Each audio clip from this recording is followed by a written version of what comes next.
ભજન જ્યાં હોય એમાંય અમારી કેશુ બાપાની બેની જોડી છે. હું જ્યાં હોય અહીંયા કેશુ બાપા હોય અને કેશુ બાપા જ્યાં હોય ત્યાં હું હોય. કારણ કે અમે ખાલી ભજન કરતા નથી પણ ભજનને પીએ છીએ. અને ક્યાંક કોઈક સત્સંગમાં કોઈ એક વ્યક્તિ મળી જાય, કોઈક શબ્દ મળી જાય, એ અમારા જીવનમાં ક્યાં કામ આવે એમ છે. એ ઉતારવા માટે હું દરેક જગ્યાએ જ્યાં પણ ભજન હોય ત્યાં મને કોણે આમંત્રણ આપ્યું છે એ મહત્વનું નથી, મને ક્યાં બેસાડે છે એ મહત્વનું નથી, પણ એ ભજનમાંથી મારા જીવનમાં ઘટતું હું શું લઈ શકું છું એક શબ્દ પકડવા માટે હું ભજનમાં કેશુ બાપા જ્યાં જાય ત્યાં પાછળ પાછળ જાઉં છું. એટલે મને માઇક આપ્યું પણ મેં બાપાને કીધું કે હું બહુ આકરી વ્યક્તિ છું, દરેક લોકો મારા શબ્દને પચાવી શકશે એવું મને નથી લાગતું. બાપાએ કીધું એમ કે સમય બહુ પરિવર્તનશીલ છે. તમે બધા એવી સમાજ વ્યવસ્થાની વચ્ચે જીવો છો કે જ્યાં તમે સુખની વચ્ચે જ અત્યારે જીવો છો. એટલે તમને શરીરની પીડા, માનસિક બીમારીની પીડા, રોડ પર રખડતું ભટકતું જીવન, સગવડતા છે નથી એ કંઈ ખબર જ નથી. તમને તમારા પરિવારના સભ્યોએ, તમારા વડીલોએ, તમારા માવતરોએ એટલી બધી જાહો જલાલી આપી દીધી છે કે આપણને ભૂખની કિંમત નથી, આપણને જે કપડાં મળ્યા છે એની કિંમત નથી, આપણને જે સંપત્તિ મળી છે એની કિંમત નથી, આપણને જે ઘરેણાં મળ્યા છે એની કિંમત નથી. રોજ આપણને ફરિયાદ છે કે અમને કંઈક ઘટે છે. એક ગાડી હોય તો બીજી ઘટે છે, એક ઘર હોય તો બીજું ઘટે છે, એક ફેક્ટરી હોય તો બીજું કંઈક ઘટે છે. એટલું ઘરેણું હોય કે પગથી માથા સુધી પહેરો ને તો ઘરેણાથી ઢંકાઈ જાવ, છતાંય બીજાનું જોઈને કંઈક ઘટે છે. પણ રોડ પર એને પૂછો કે જેને સૂકો રોટલોય નથી મળતો. અને સાથે સાથે એક અપીલ છે નમ્ર, કારણ કે જેટલા બનાવો સદ્ધર ફેમિલીમાં બન્યા છે ને એટલા મધ્યમ પરિવારમાં નથી બનતા.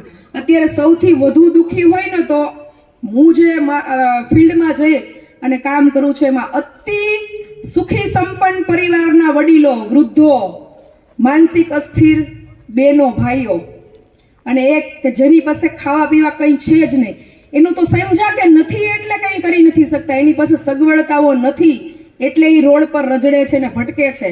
પણ સદ્ધર ઘરના પરિવારોમાં તો કાયદેસર ભૂખા તરસા ઘરમાં પૂરીને બાંધી રાખવામાં આવે છે અને એવી રાહ જોવાય છે કે આ ક્યારે મરે અને અમારા નામે આ સંપત્તિ, એક અમારા હાથમાં મરણનું સર્ટિફિકેટ આવે ને એની રાહે બાંધીને પૂરીને વર્ષો 18, 20, 25 વર્ષ સુધી બાંધી રાખે છે. ત્યાં સુધી એને પોતાના કર્મનો ડર નથી કે આ 2-5 કરોડની સંપત્તિ માટે થઈ હું મારા ભાઈને કે હું મારી બેનને કે હું મારી દીકરીને આ રીબાવું છું. અમે તો એવા કેસ મેં હેન્ડલ કરેલા છે કે પોતાના સ્વાર્થને સાધવા માટે પોતાની સગી 22 વર્ષની દીકરીને નગ્ન અવસ્થામાં આમ રૂમમાં સુવડાવી હોય, માથે એના કાકા બેઠા હોય, એનો બાપ બેઠા હોય, એની બેન બેઠી હોય, એની માં બેઠી હોય, અને એ દીકરી ક્યારે મરે ને એની રાહ જોતા હોય, એની ઉપર અંધશ્રદ્ધાની વિધિઓ કરાવવી હોય. મેં આવા કેસોના લાઈવ રેસ્ક્યુ કર્યા છે.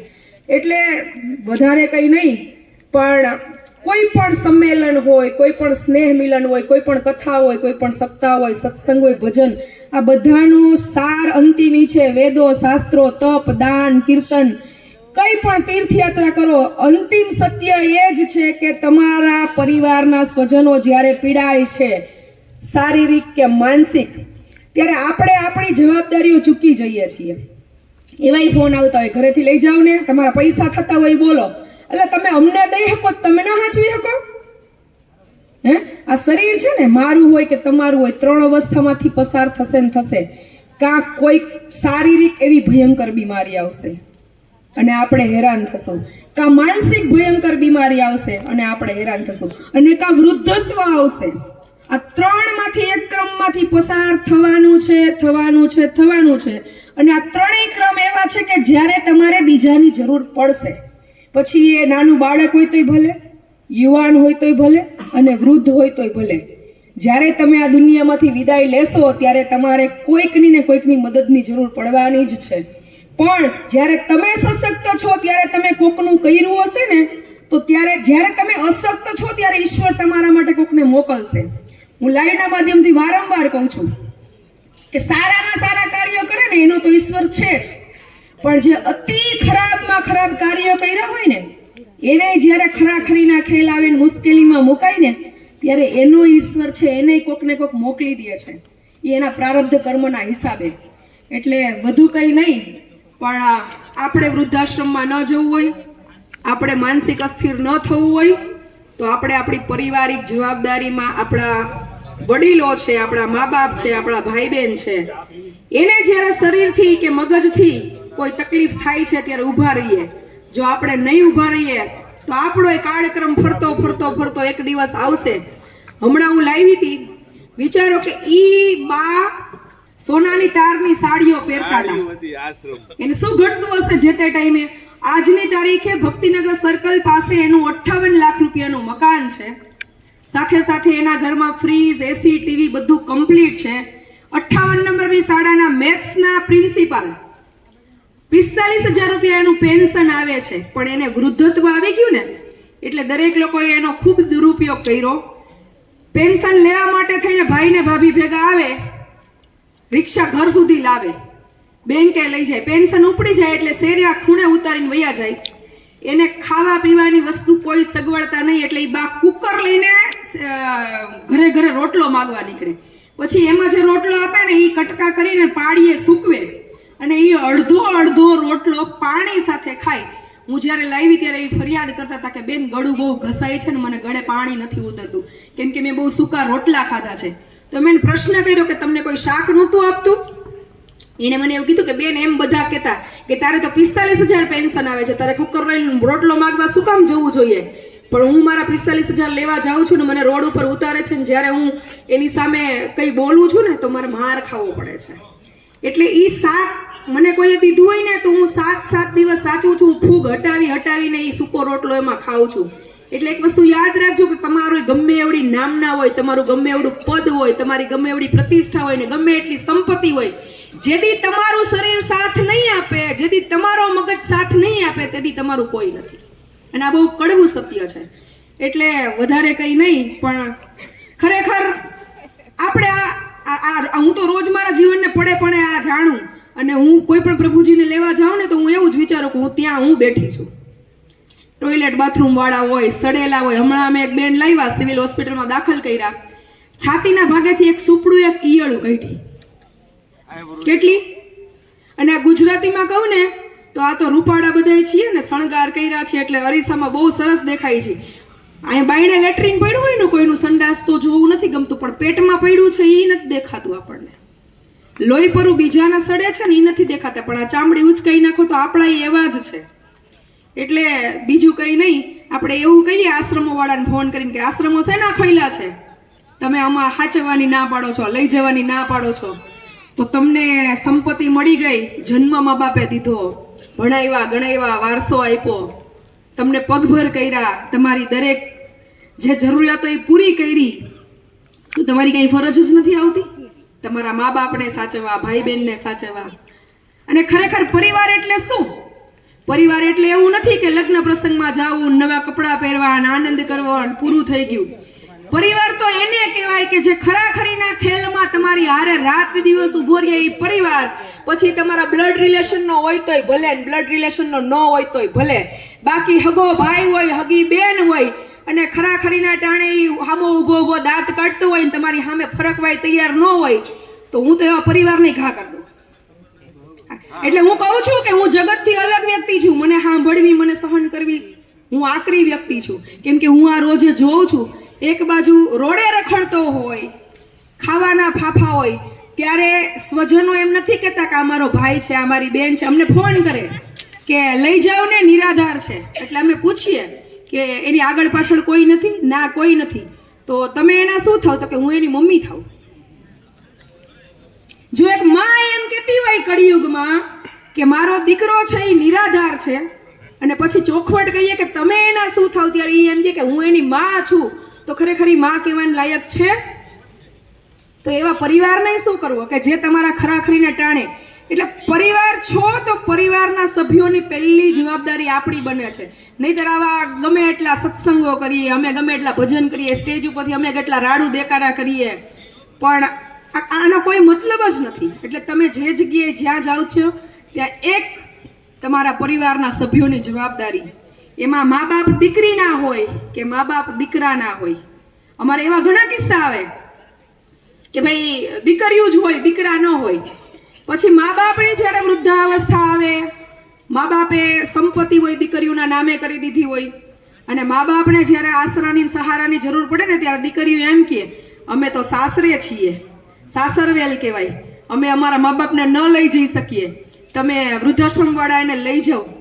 તો જ્યારે તમારે સંપત્તિ જોઈતી હતી, જ્યારે તમારી ફરજો આવતી હતી, અને ખરેખર હું તો દીકરાઓના માવતરને આ ટકોર કરું છું કે તમારે દીકરીની જ્યારે જરૂર હતી ત્યારે તમે દીકરી કરીને લાવ્યા છો, પછી એના મા બાપને જ્યારે સમય સંજોગે જરૂર પડે છે તો તમારો દીકરો એને દઈ ન શકો કે હા કાંઈ વાંધો નહીં, મારો દીકરો એ તમારો દીકરો છે.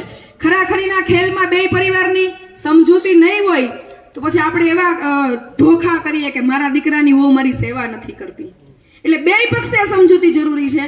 અને બાપા હમણાં કહેતા હતા ત્યારે મારે કેવું હતું કે બાપા હવે રાગડા નથી તાણવા આપણે, હવે નહીં આમાં ફેરફાર થાય, કારણ કે બહુ એટલું બધું ભેળવાઈ ગયું છે ને કે આપણી આંધળી દોટ, સંપત્તિ, સત્તા. અત્યારે આપણે એમ કહીએ કે તમને કર્મની બીક નથી લાગતી, તમે જરાક આને હેરાન કરવામાં વિચારો, મારવામાં વિચારો, એટલે એમ અમને એવા જવાબ આવે કે અમારો સમય તમારું શું થશે એવા હું પ્રશ્ન કરું, તમે આટલા હેરાન કરો છો તો અમને એવું કહેવામાં આવે અમારું આવશે ને તેથી અમે ઢહેડાઈ લેશું. પણ ઢહેડાવું સહેલું નથી, બોલવું સહેલું છે. જ્યારે કીડા પડ્યા હોય ને અંદર કદબત્તા હોય અને જ્યારે રાડું ને દેકારા થતા હોય ને ત્યારે માથા ઊભા હોય ને તો ખબર પડે કે આ પીડા કેટલી અસહ્ય છે. અને એ પીડામાં જો કોઈ પોતાના પરિવારનું સભ્ય કે જો એને કોઈ પ્રેમ હૂંફ આપવા વાળું વ્યક્તિ મળી જાય ને તો એ પીડા એની ભૂલાઈ જાય. એટલે જ દેવીદાસ બાપુ જ્યારે સેવા કરતા હતા ત્યારે ગુરુ દત્તાત્રેય ભગવાનને દેવીદાસ બાપુની પરીક્ષા લેવાનું મન થયું. દેવીદાસ બાપુ રક્તપિત્તના રેગાડા ભેગા કરી કાથરોટ ભરી અને ખામણામાં નાખવા જતા હતા. એટલે ગુરુ દત્તાત્રેય ભગવાન રોગીનું રૂપ ધારણ કરીને આવ્યા હતા. એણે પૂછ્યું કે દેવા, દેવીદાસ બાપુને હુલામણું નામ દેવા કહેતા, કે દેવા તું તો આ જગતને દેખાડો કરવાની સેવા કરે છે, આ રક્તપિત્તના રેગાડાનું શું કરે છે? એમ તો કે હું ખામણામાં નાખું છું. એમ તો ખામણામાં તો કીડા મકોડા હોય, એ મરી ન જાય. જો તું સાચો સેવક હોય ને તો રક્તપિત્તના રેગાડાને તું પી જા. અને દેવીદાસ બાપુ એ રક્તપિત્તના રેગાડાની કાથરોટ પી જાય છે. અને ત્યારે એને ભગવાન દત્તાત્રેય એવું કહે છે કે ધન્ય છે દેવીદાસ તારી સેવાને, આજથી આ જગ્યા છે ને એ સીતારામ સત દેવીદાસ, અમર દેવીદાસના નામથી ઓળખાશે. એટલે આપણે ત્યાં સુધી પહોંચવા તો હજી આપણે લાયક નથી, પણ જ્યાં સુધી આપણાથી પહોંચાય, જ્યાં સુધી પર દુઃખ, જ્યાં સુધી આપણા સ્વજનોનું દુઃખ, એ તો આપણા હાથની વાત છે. હું તો એમ કહું છું કે તમે દાન ન કરો, તમે તપ ન કરો, તમે સેવા ન કરો, તમે કીર્તન ન કરો, ભજન ન કરો, કાંઈ ન કરો, તમે ખાલી તમારાને હાંચવી લો. તમારે ખાલી તમારા મા બાપ, તમારા ઘર પરિવાર, અને એ હાંચવાના ક્યારે છે કે જ્યારે એને ખરેખર શરીરથી અસક્ષમ છે, એની શરીર એને સાથ નથી આપતું, એને મગજ એને સાથ નથી આપતું. જો આટલું ખાલી સૂત્ર ટૂંકું ટચ નહીં અપનાવો ને તો તમને હાચવા વાળા તમારા કોઈ નહીં હોય. અને આપણે આપણાને હાચવા વાળા ન હોય તો બીજા તો આપણને ક્યાંથી સાચવે. એટલે વધુ કંઈ નહીં, પણ એટલી નમ્ર અપીલ કરું, રિક્વેસ્ટ કરું છું કે તમારા ઘરમાં વડીલો હોય કે માનસિક બીમારીથી પીડાતું કોઈ પણ ભાઈ બહેન હોય તો એને ખરાખરીના સમયમાં સાથ આપજો, ઈશ્વરને સાક્ષી રાખીને. તો જેથી તમારો ભગવાન ન કરે કોઈનો એવો સમય આવે, પણ આપણે કોઈ એક અવસ્થામાંથી પસાર થવાનું છે ત્યારે ભગવાને કોઈક આપણને સાથ આપનાર મોકલશે. ચલો, જ્યારે પણ સમય મળે ત્યારે અમરધામ આશ્રમની રૂબરૂ મુલાકાત લેજો. અને આ બધું એવું છે, એકાદ બે દિવસમાં આ બધું ઘડીભરનો વૈરાગ છે, સ્મશાનનો વૈરાગ કહું હું તો આને, કે સ્મશાનમાં જાય ત્યારે બધાય આપણે એમ કહીએ કે એક દી મરવાનું જ છે, આપણને આમ જ બાળીને નાખશે, બરાબર. જેવા સ્મશાનની બાયણે નીકળ્યા એટલે પાછા હતા એવા ને એવા, નાઈ લીધું, કાર્યક્રમ પૂરો, કારણ કે વૈરાગ બધું અહીંયા ધોવાઈ ગયો. એટલે સ્મશાનનો વૈરાગ નહીં, પણ આપણો સમય, સંજોગ, પરિસ્થિતિ ક્યારે પલટી મારે, ક્યારે કયો સમય આવીને ઊભો રહ્યો એ ખબર નથી. એટલે જેટલું આપણાથી કોઈનું સારું થાય એટલા કરવાના પ્રયત્ન કરતા રહેવાના. બાકી હું તો નોન સ્ક્રિપ્ટેડ વ્યક્તિ છું. મારા લાઈવમાં જે લોકો જોતા હશે ને ખબર હશે કે હું 3-3, 4-4 કલાક સતત લાઈવમાં બોલું છું અને ડગલે ને પગલે છે ને મને આ એક જ ડર લાગે છે કે અમરમાએ દેવીદાસ બાપુએ અભ્યાગતો માટે આખા પોતાના જીવન કુરબાન કરી દીધા અને આપણે એની કંઠી પહેરી છે તો ખાલી એટલો જ ધર્મ નિભાવવાનો છે, ભૂખ્યાને ભોજન, તરસ્યાને પાણી, નિરાધારને આશરો. જો આપણે આટલું ન કરી શકીએ તો આપણે આ કંઠીને લાયક નથી. એટલે હું સેવા કરીને કોઈ ઉપર ઉપકાર નથી કરતી. હું માત્ર ને માત્ર અમરમાં દેવીદાસ બાપુએ જે કંઠી મંત્ર આપ્યો છે નિભાવું છું. પણ જે ગ્રાઉન્ડ લેવલે જોઉં છું ને એને લઈને રોજ ચિંતા થાય. હું બાપાને કહું કે આવનારા સમયમાં મોબાઈલથી મગજના અસ્થિર અને પૈસાના ગાંડા આ બે આવશે. એટલે આશ્રમો બનાવવાની ઉતાવળ રાખો. પૈસામાં ગાંડા થશે અને મોબાઈલમાં ગાંડા થશે. અને આ કન્ફર્મ છે. અને એક સમયે માનસિક અસ્થિરનો ડોક્ટરે માનસિક થઈ ગયો હશે કે કોઈ બીમારીની દવા નથી જડતી. હું ડોક્ટરો નહીં કહું છું. આ સમય એટલો પરિવર્તનશીલ છે, અતિ પરિવર્તનશીલ છે. હું હમણાં લાવી 4 કેસ લાવી. પ્રેગ્નેન્ટ હાલતમાં 8.5 મહિના બેનને લાવી. આજે 7 દિવસની દીકરી થઈ, કાલે 6ઠ્ઠી કરી એમને. એટલે વિચારો કે માણસ, હું અત્યારે 3 દીકરીઓ સાથે લાવી. મારી સાથે એક 7 મહિનાની દીકરી છે, એક 7 દિવસની દીકરી છે અને એક 3 વર્ષની દીકરી છે અને મારી એક લાડો 11 વર્ષની. આ 4 દીકરીઓ અત્યારે ઘરે છે. મારી 11 વર્ષની દીકરી એટલું મને કહીને અત્યારે મોકલી કે મમ્મી જા તું તારા કામ પતાવતી આવ. મેં કીધું દીકુ હું ભજનમાં જાઉં છું. તો કે તો તારા ભજનની મોજમાં કંઈ ઘટવું ન જોઈએ, પૂરું કરીને આવજે. એટલે કહેવાનો મતલબ એ છે કે વધારે કંઈ નહીં, પણ સમય બદલી ગયો છે અને આપણે બદલી ગયા છે. એટલે સમય બદલી ગયો છે. આપણે આપણા સ્વજનોને સાચવી લઈએ. અને યાદ રાખજો મારા શબ્દ જ અહીંયા જેટલા છે તમારે લખવું હોય તો સોનાના પત્રમાં લખી લેજો. જેથી તમારી અંદરની પીડાથી તમે રીબાતા હશો ને તેથી મારા એક શબ્દને યાદ કરશો. કારણ કે અંદરની પીડા માનસિક હોય કે શારીરિક હોય એ જ્યારે એકલા પૈંડે સહન કરવી છે ને એ અઘરી છે. તાવ આવ્યો હોય અને કોઈ પાણીનો ગ્લાસનું ન પૂછે તો કમાઈને આવનાર વ્યક્તિ ઘરનું જે મોભી હોય એનો મગજ વયો જાય ને કે હું આખા ઘરનું ભરણ પોષણ કરું છું, આખા ઘરનું પાલન પોષણ કરું છું. અને આજે જ્યારે 5 દિવસ મારે તમારી જરૂર છે તો તમે મારી માથે નથી ઊભા રહેતા. તો જ્યારે પથારીવશ અવસ્થા આવી જાય, ભયંકર બીમારી આવી જાય, આપણો હાથ, આપણું પગ, આપણું મગજ કામ કરતું બંધ થઈ જાય ત્યારે અંતરની વેદના કેવી હશે. હમણાં હું બેનને લાવી, છાતીમાંથી સુપડું એક ઈયળું કાઢ્યું. મને એટલું કહેતા હતા કે મને દવાખાને લઈ જા, મને ફિનાઇલ પાઈ દે. આખો ઘર પરિવાર સદ્ધર છે, કોઈને કંઈ ઘટતું નથી. આશ્રમમાં આવ્યા છે, એના દીકરા અમેરિકાઓમાં છે, લંડનમાં છે. શું કામનું? શું સંપત્તિ કામની? ગમે એવડું પદ પ્રતિષ્ઠા હોય શું કામની? એટલે કોઈએ કોઈનું નથી જોવાનું, આપણે આપણું જોવાનું છે કે આપણી આ અવસ્થા આવે ત્યારે ઈશ્વર આપણને સાચવી લે, તો આપણે બીજાની આવી તકલીફ આવે ત્યારે બીજાને સાચવી લેવાનું. આવશે એ નક્કી, વહેલા મોડું આવશે, પણ 3માંથી એક અવસ્થા તો આજે ઓલા બા કહેતા હતા પગ કપાયેલા છે. 3 કેસો પગ કપાયેલા છે પથારીવશ. એક સુરદાસ છે પગ કપાયેલો છે. આજે એ રડતા હતા ઈશ્વરને કે ને હવે મને લઈ લે. અઘરું છે. અને આપણે વૃદ્ધોને ફરિયાદો કરીએ એ કે ડોહાવ ડોહ્યું આવું કે છે. હું સાંભળું છું ગુજરાતીમાં, એટલે હું આ બોલું છું સ્ટેજ ઉપરથી કે માળા લઈને બેસને, મંદિરે જાને, સુઈ જાને. પણ એક વસ્તુ વિચારો તો કે તમને 15 દી પથારીમાં તાવ આવ્યો હોય કે ઓપરેશન કર્યું હોય, ડોક્ટર આરામ કરવાનું કહે ત્યારે તમને તમારા ઘરના એમ કે માળા કરી તો કેટલીક કરી શકો, હોઈ જાય તો કેટલીક નિંદર આવે, મંદિરે બેહવા જાવ કેટલુંક બેહો. વૃદ્ધત્વની એક મર્યાદા છે જે એને કહેવાય ને આપણે નિવૃત્ત જીવન હોય. કામ શું કરે બિચારા, થાક ન હોય. નિંદરે કરીને કેટલીક કરે, માળાઈ કરીને કેટલીક કરે, ઓટલા બેહીને કેટલુંક બેહે. એને તમે જેમ નાનપણમાં નાના હતા ને જેમ તેડીને ફેરવીને પ્રેમ આપ્યો છે ને મારો દીકરો, એમ ત્યારે એને એ પ્રેમની જરૂર છે. કરો, તમને પ્રેમ કરનારા કેટલાય મળશે. માનસિક અસ્થિર જેને તમે કહો છો, આજની તારીખે બાપા મારા મહેંદી કરીને મારા નામ લખ્યા છે હથેળીઓમાં પ્રભુજીએ, મને ખબર નથી. આ ભાઈ સાક્ષી છે એના, જલપામાં 80 વર્ષના મારા નામની હાથમાં મહેંદી કરે છે. એ પ્રેમની તાકાત છે. એટલે એક સમય પછી, એક ઉંમર પછી તમારી સંપત્તિ, તમારું પદ, તમારી પ્રતિષ્ઠા, તમારા પરિવારના વડીલોને કાંઈ નથી જોતું, એને માત્ર જોઈએ છે તો તમારો પ્રેમ. અને તમે તમારા આમ નહીં કરો ને તો તમારે તમને નહીં કરે. પછી ગમે એટલા ભજન કરો, ગમે એટલા સત્સંગ કરો, આ બધાયનું અંતિમ સત્ય આ જ છે કે આપણા બાપાને ખબર છે હું નોન સ્ક્રિપ્ટેડ છું, પછી મીટર નથી રહેતા મારા. સરસ, ચલો ક્યારેક અમરધામ આશ્રમની મુલાકાત લેજો. પણ બળતા જીવે આ બધું બોલ્યું છે એટલે લાગે તો થોડુંક લેજો કે એટલીસ્ટ તમારા ઘરમાં વૃદ્ધ કોઈ વ્યક્તિ હોય, પથારીવશ હોય, તો એની માથે ને માથે એમ સમજીને રહેજો કે તમે જે કાનુડાની હવારે સેવા કરો છો ને ઉઠીને, કે મારો કાનુડો હાલ તને હું પારણે ઝુલાવું ને હાલ તને હું ભોગ લગાવું ને હાલ હું તને કેવું આપણે આ કેસર ઘોડી સ્નાન કરાવું સાંભળા, એમ પથારીએ હુતા ને એ બધા તમારા કાનુડા છે. હા, પથારીએ સુતા એ તમારા બધા કાનુડા છે.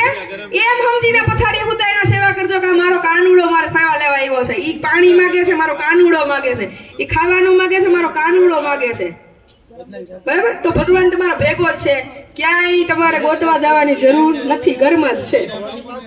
ચાલો, સત દેવીદાસ, અમર દેવીદાસ.